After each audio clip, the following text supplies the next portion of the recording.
আল্লাহর হাবিবের রওজা শরীফ দেখে আমি সহ্য করতে পারি না রে আবু বকর, বিদায় দাও, আমি চলে যাব।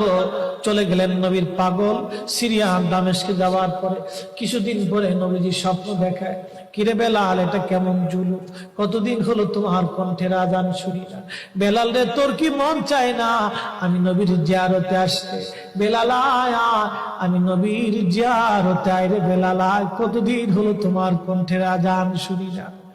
স্বপ্ন যখন নবীজি দেখাইছে, এ মুসলমান, হযরতে বেলাল সুদূর সিরিয়ার দামেস্ক থেকে পাগলের মতো দৌড়াইলেন, পাগলের মতো ছুটে আসলেন।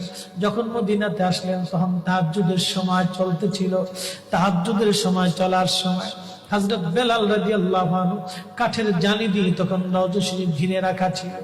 ওই জালির পাশে বসে বসে জালির সঙ্গে মাথা ঠেকাইয়া নবীর পাগল বসে বসে গুনগুন গুনগুন করে কাঁদে আর বলে,